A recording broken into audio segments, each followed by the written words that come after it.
Hey guys, thanks for watching. I'm Andre and you're watching the Arizona Breakdown. So today I am joined by the guys in Pariah. So you guys want to go around and introduce yourselves?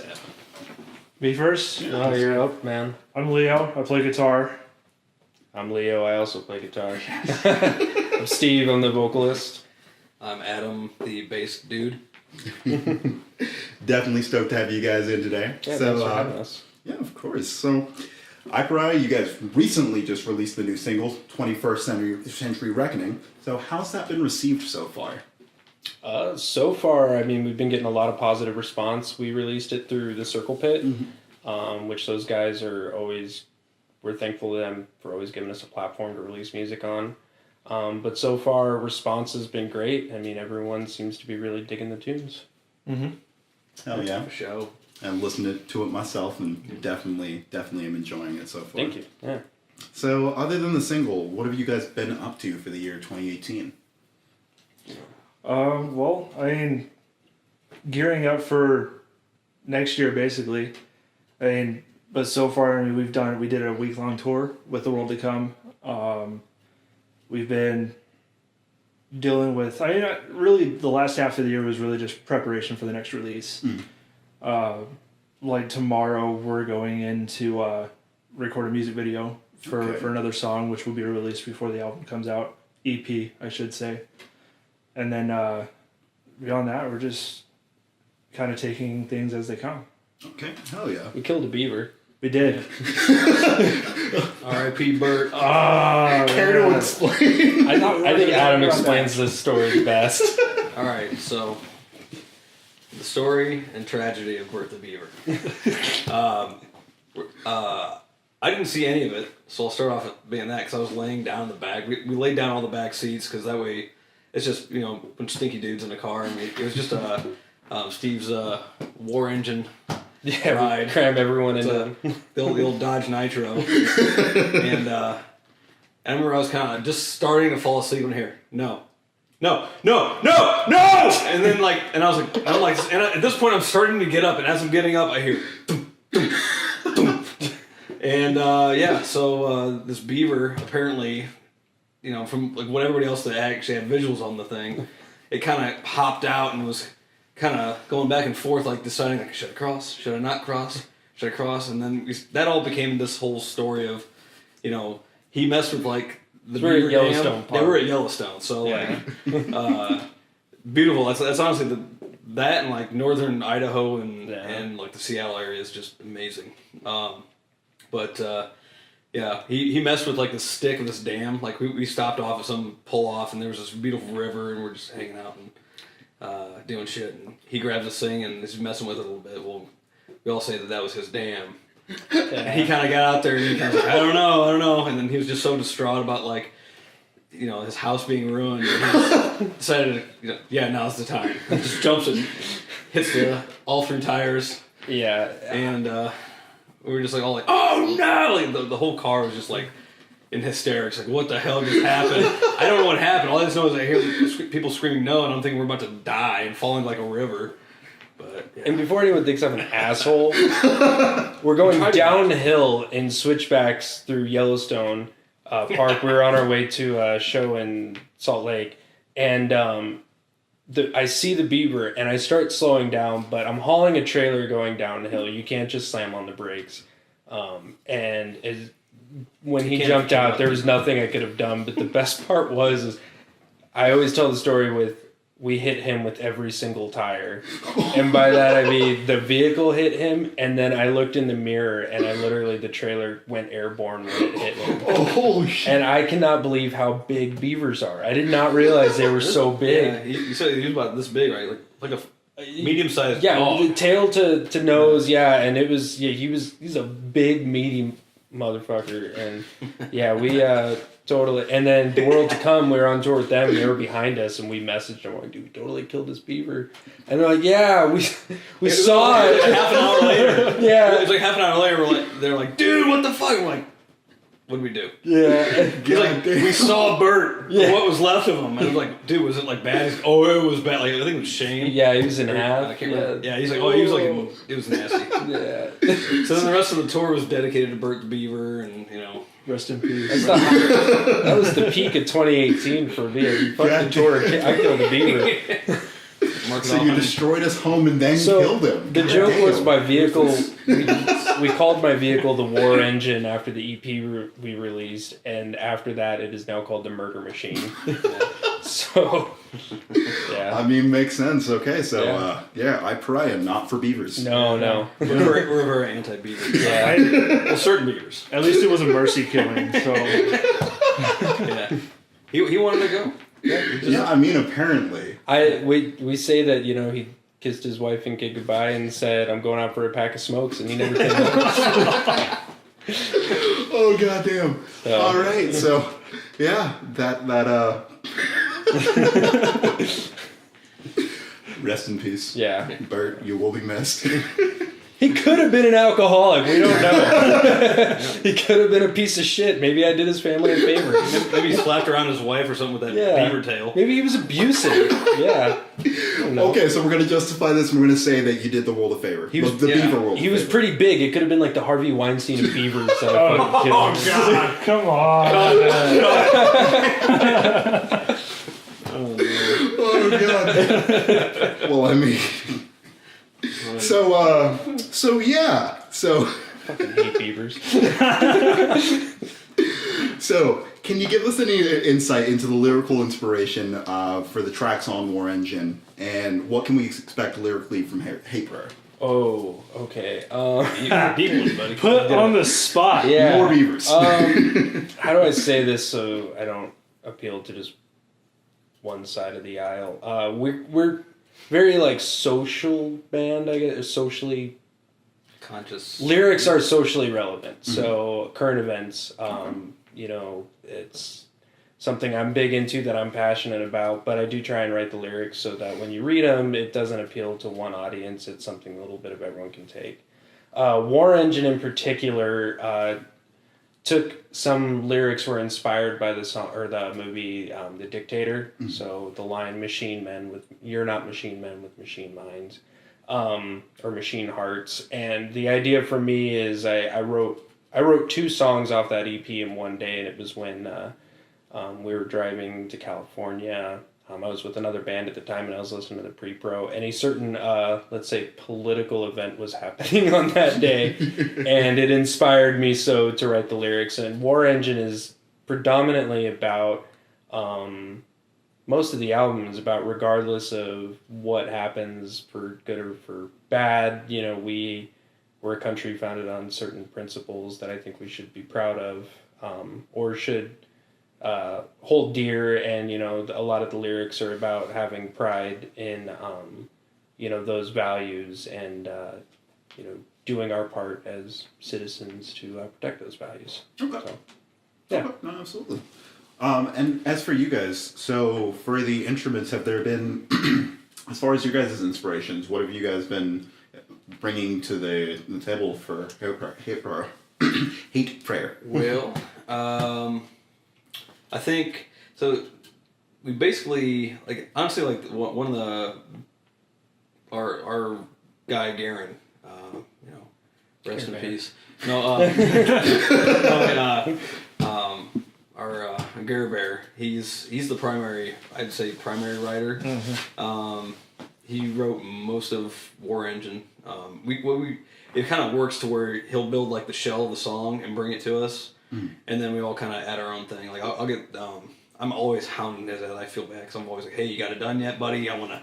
But he's cranking them out like crazy. But I'm just on his ass because I love him and I want to keep writing bass stuff. So we'll get our stuff and we kind of write things to it. And if we get different ideas, we'll maybe edit it in our DAWs and send it back to him. And we kind of bounce it around until we find.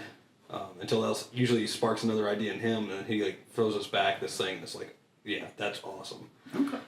But as far as the newer stuff, it's still kind of going that way, but it's done something to the rest of us to start writing songs. He wrote a song just yesterday and sent it out to us. Yeah. I've had one I was sitting on that I sent to him, and me and Garen are working on that right now, and just to get the shell of it, the initial one, and then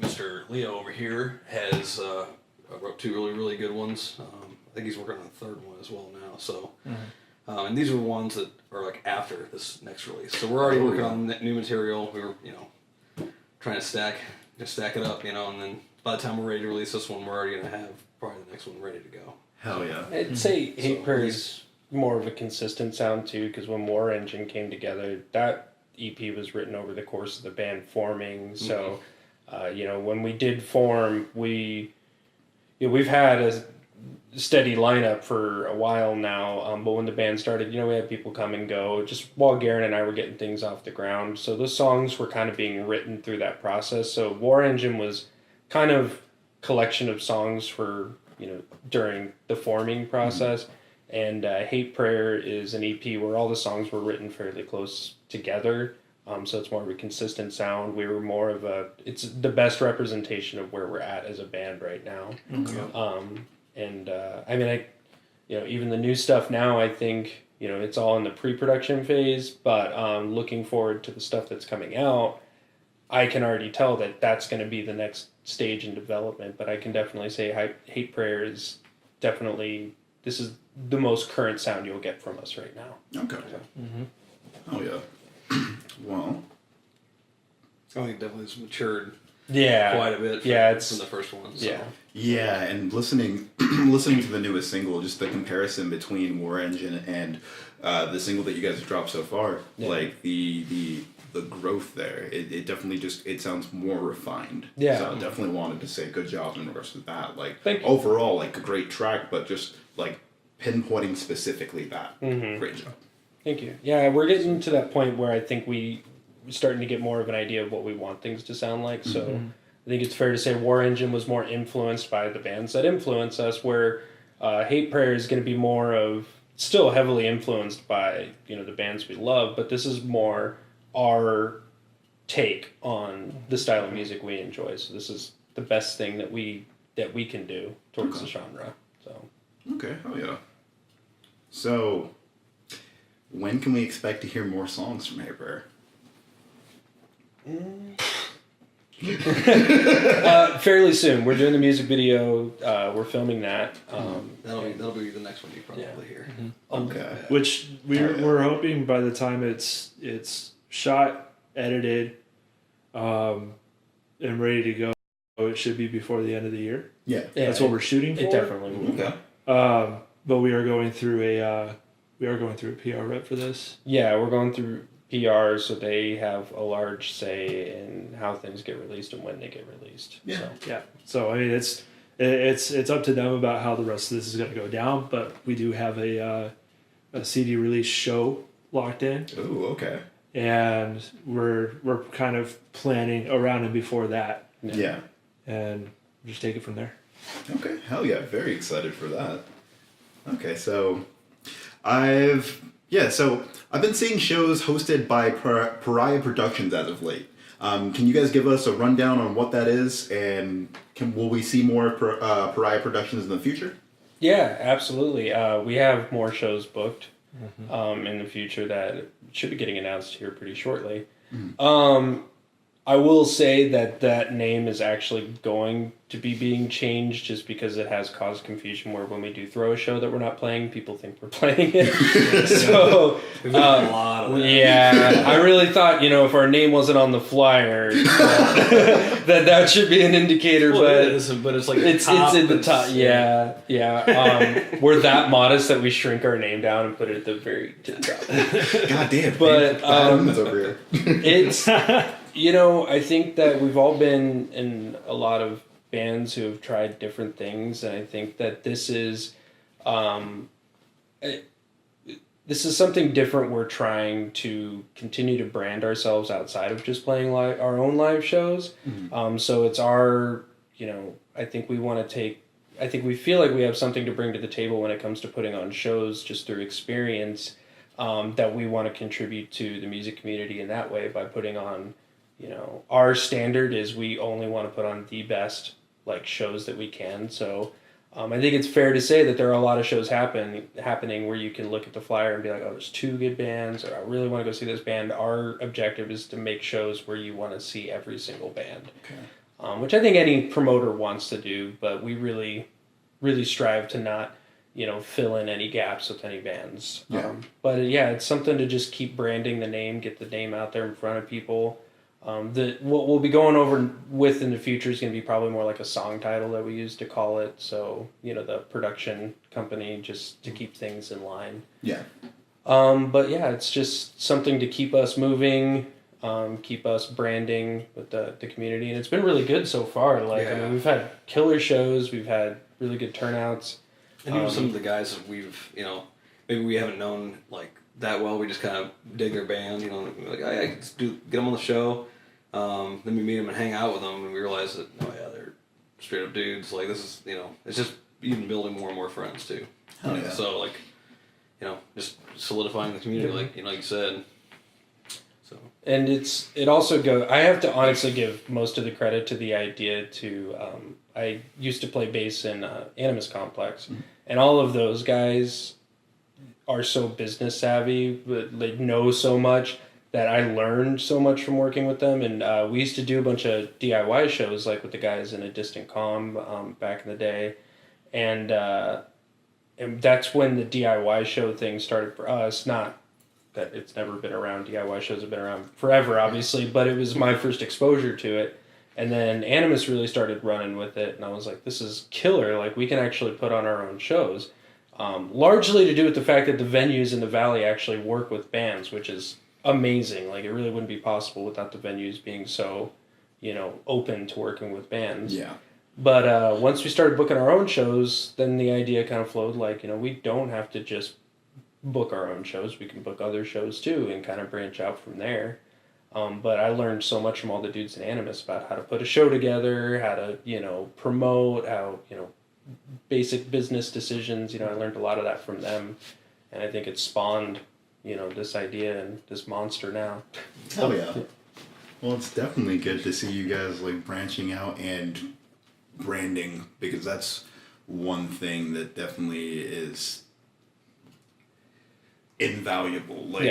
And to see you guys doing that is steps in the right direction. So we definitely try kudos to you for guys. Yeah, and we try and have bands make money at our shows. Yeah.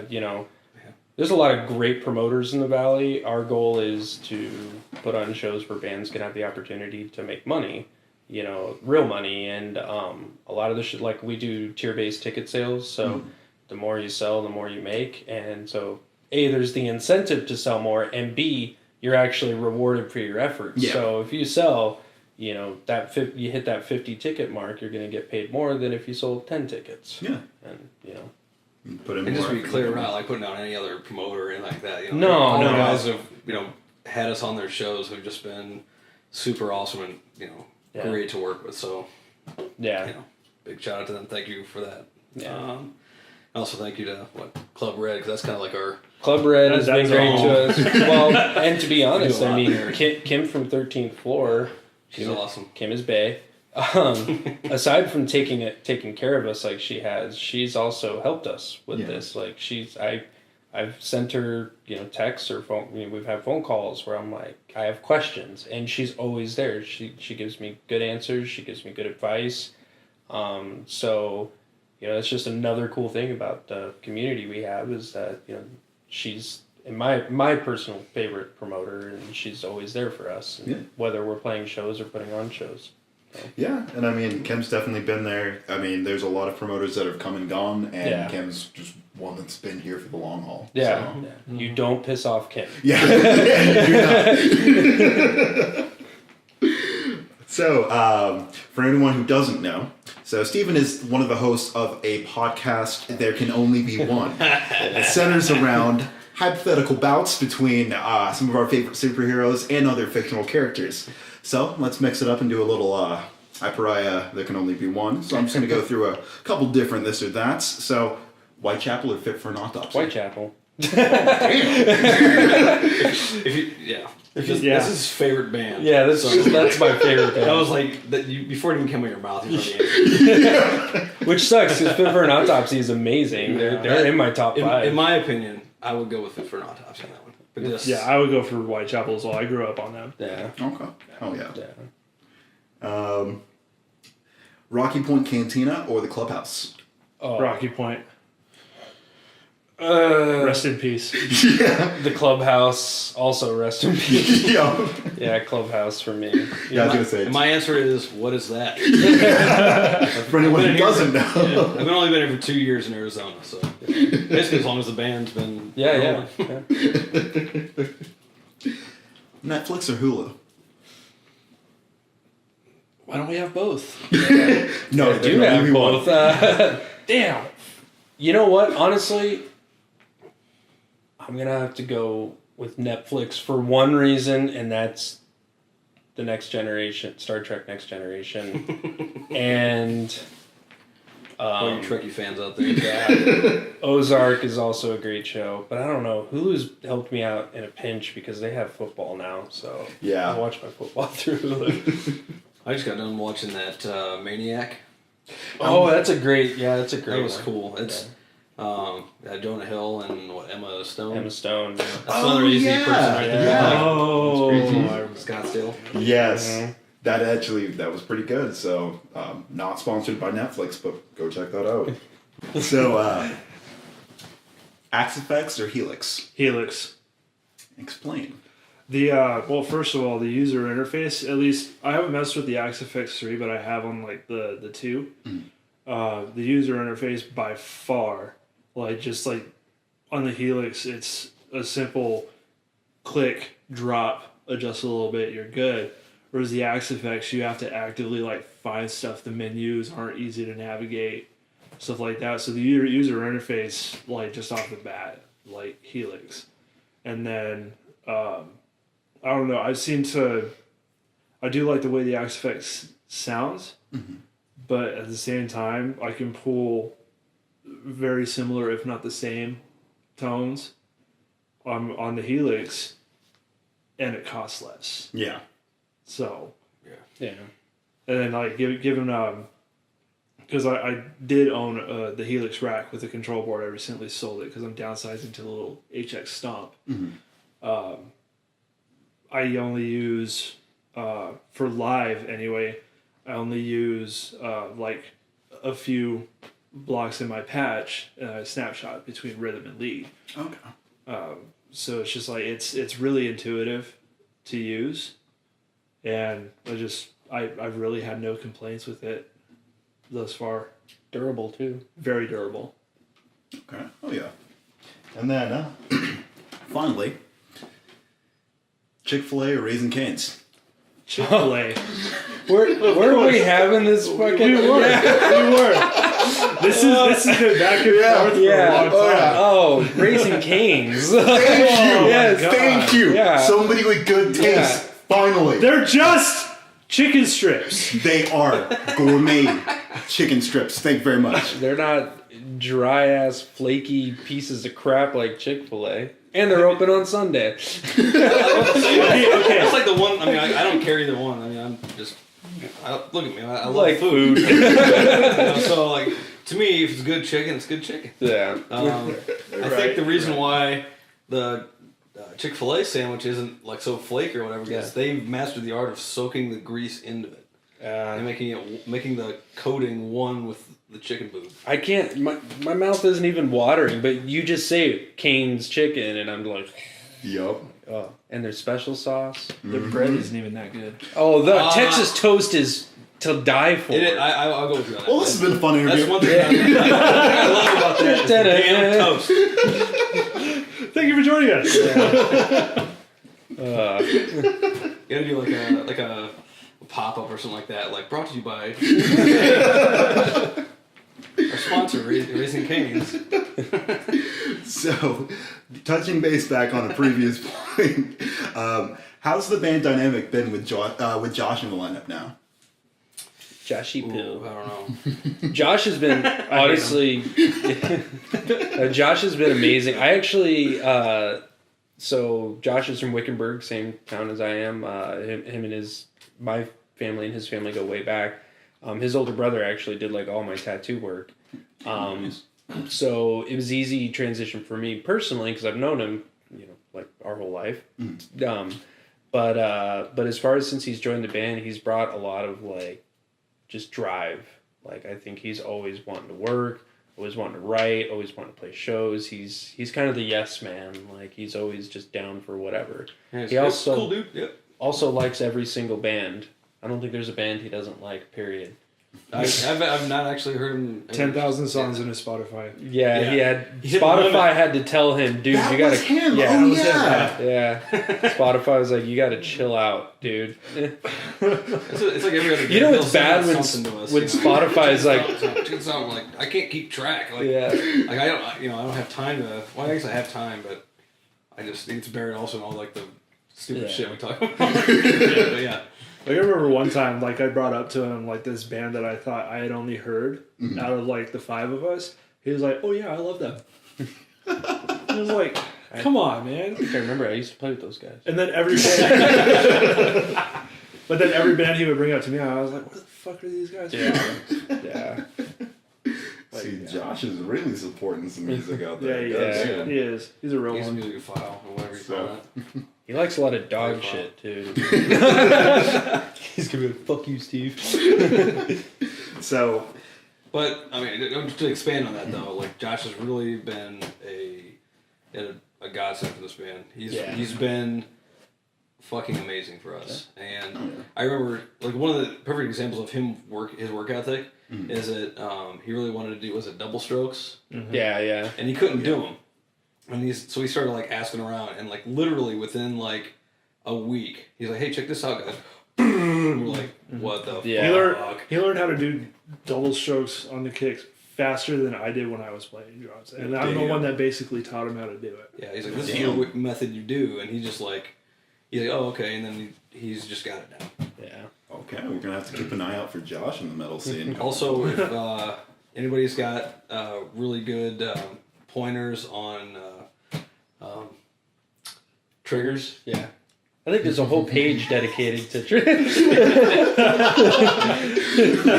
always messing with them damn triggers. He's always like, I think that's what he just gets so bummed out because it's just not.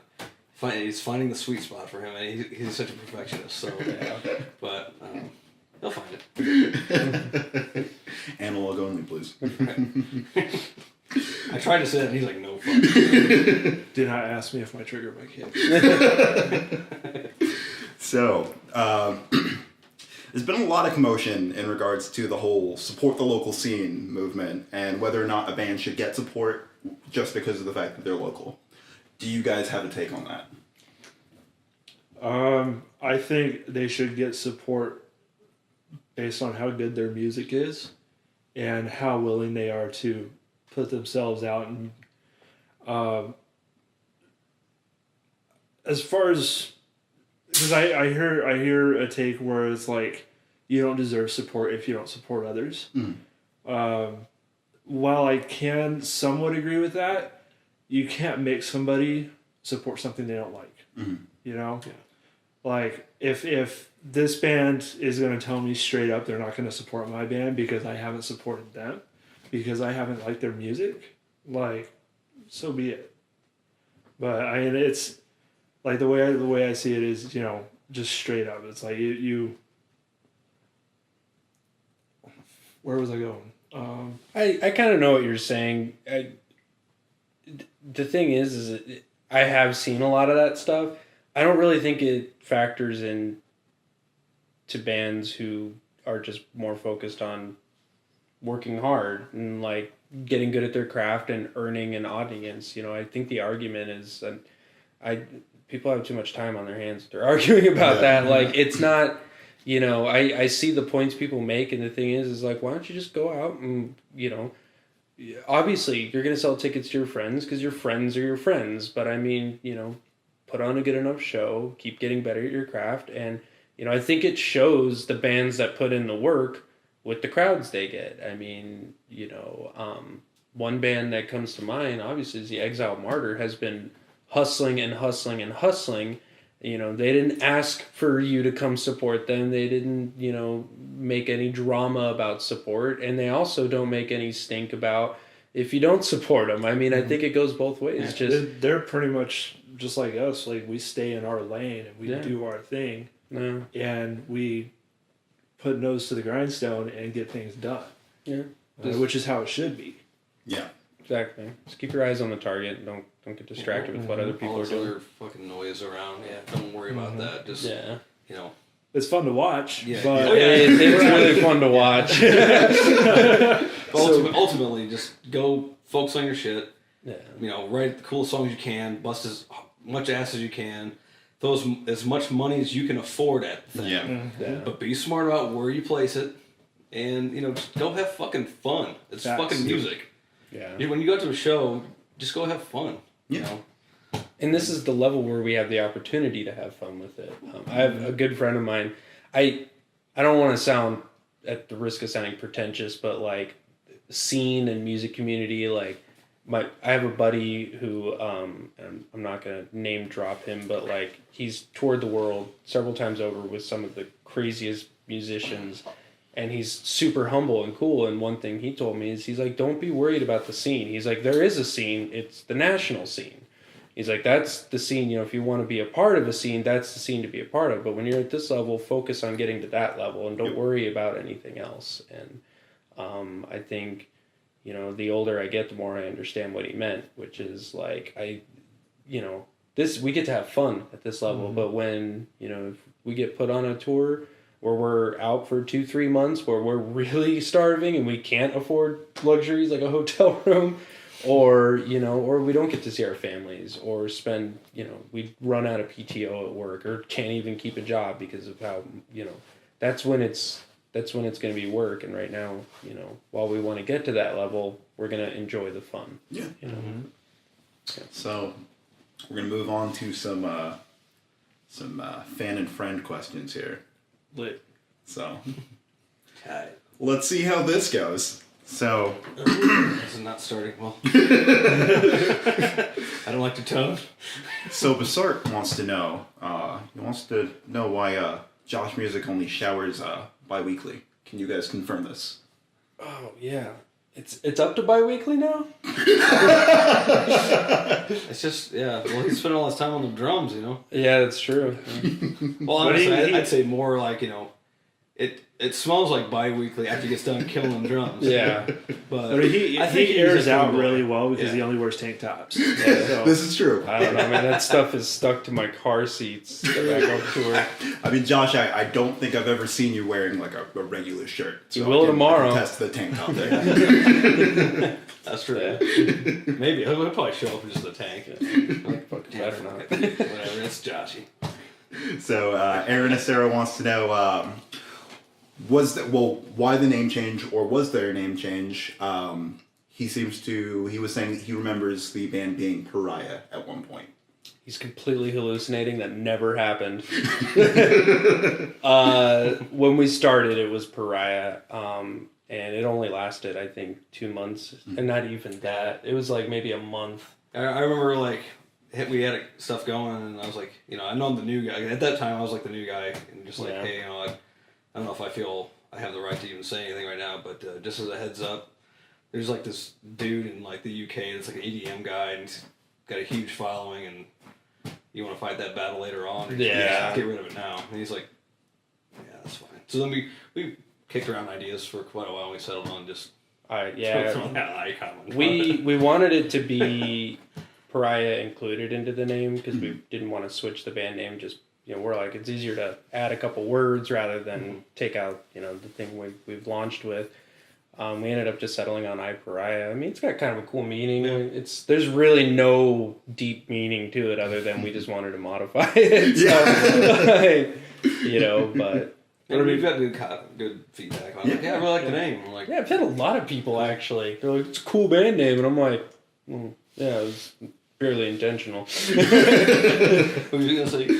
it was like the meaning behind the band name. Well, the definition of Pariah actually fits with a lot of the content that we put into the music. Yeah. So I mean, that's one thing I noticed at first. But like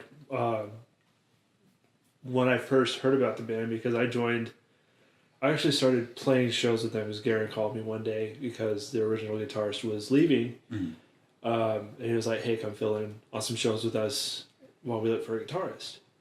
And Yeah, you were already in another band. yeah, I was in another project that I was kind of invested in. And they were like, I started playing shows with them, and I heard the band name, and I was like, Pariah. Seems kind of dorky. Yeah. But I was going off of like, because I had heard of like other bands like I Prevail or something like that. Oh yeah. And I was like, show with them forever. I was like, okay, cool. I'll come help you guys out. And then like as I started playing shows with them more, it was I was like, you know what, this isn't doing much. I'll join. Okay. So I mean, but like the band name itself, I mean, it is when you tie the name with the lyrics, the subject matter, it makes sense. Okay. So I was like, you know what, this is pretty solid. Let's see what happens. Okay. Oh yeah. And so AJ Madrano wants to know: will you guys be making a snapback in the near future? Yes. And we had snapbacks We made. had two of them. We had two prototypes made, and they got stolen out of my car. So Oh, damn. there's somewhere out there, people. So there is an Pariah snapback in If you find existence. some homeless person rocking that, you be sure to get that back. So get them a Chick-fil-A sandwich or Raising Cane's. Raising Cane's preferably. Yeah. It's a weird. I was almost not mad at it. I was like, I'm gonna guess they're getting the band name out there. We were all like me and Garen were like, I bet he wanted to keep that because they were just too nifty. Yeah, right. It's just, oh, they got stolen out of my car. I don't know. Just not wear them That was like a around. little running joke for a little Right, while. yeah. What they went missing, huh? And then, so yeah, Roman says he wants the new album. So Yeah, Roman's the Word of Is that man. Rowan? Roman goes apeshit in a pit Yeah. at all over. Every time I look out and I see him going crazy, I'm just I like, just see like a flying mohawk. Yeah. Going on. What the fuck? That guy's killing it. and his band's And killing everybody it around too. him. Yeah, He's dude. being malnourished. Malnourished. Yeah. So, and then, so closing words. For anyone that hasn't checked you guys out, why should they check out Pariah? I throw out beef jerky at shows. He does. Yeah, we actually do Bri barfing. That's true. Literally does. I was like, what the hell are you doing? He's like, oh, beef jerky. I'm like, what? He's like, they're hungry, man. They've been washing. I threw out pudding, like butterscotch pudding one day too. Yeah. I couldn't afford the big bag of beef jerky, and I didn't feel it was right for folks to be so hungry. You know, A man of the people. I think if I wanted, like, Garen and I started the band, and the premise that we started it on was, we're not out to reinvent the wheel. If you're looking for crazy ass time signatures or the next most original, song you've ever heard, we're not about that. What we wanted to do was write music that gave us that feeling, like the first time we listened to Whitechapel or like All Shall Perish or something, which was, this is insanely heavy, this makes me feel something, like, and that's what we set out to do. And I think for people who haven't heard us yet, what we would say to them is just, we strive to be an experience more than just a band. Like, we try and put on a really energetic live show. Mm-hmm. We try and put out entertaining content because we're after this idea of giving people that feeling that we got the first time we listened to our favorite bands. Oh yeah. So, You. where can we check you guys out on social media? Facebook, iPariah Band AZ, Instagram, iPariah Band AZ, iPariah Official. iPariahOfficial.com. That's like our actual website. Yeah. We got our, Spotify, Apple Music, every major streaming platform. Google we're Play. on. Yeah. People use that? Hey, remember, I have an Android. Yeah. Me and Joshy are the only ones that have an Android, and he's been cussing about his recently. You guys are literally the So he's pariahs of the group. probably going to be jumping ship. And I'm right there with you. Freaking Don't worry. whatever, man. Yeah, it's. I get it. You guys don't like shit that works. No, we just like to pay less for the same thing. I saw like something on Facebook the other day where some guy, he just got like the new iPhone and he updated it, and then it quit working with his laptop he had that was not a Mac or something, and then he took it to the store like, hey, this thing isn't fucking working, and he says, oh, you should get a new laptop. I was like, that's Apple. Go bleed out your, if they accept blood, they'll take it, I'm sure. But, This is running kind of slow. Buy a new one. sure, let me just shit out like fucking $4,000 for your pretty looking. I can't stand great by. machines. Listen to this. All right. Not slamming them that hard. I mean, whatever. I'm an IT guy. I can. I told the IT guy at my work, I was like, if we were running off Macs, you wouldn't have a job. Well, I'm not. Well, I'll say that I don't support Windows. So Yeah. go Cisco. Well, thank you for tuning in. I've been joined by Pariah today. You can once again check them out on all streaming platforms. Make sure you check out War Engine and stay tuned for Hate Prayer. Also, next year, look out for that CD release show, as well as more news on where you can catch these guys live. But thank you for watching. I'm Andre, and this was the Arizona Breakdown.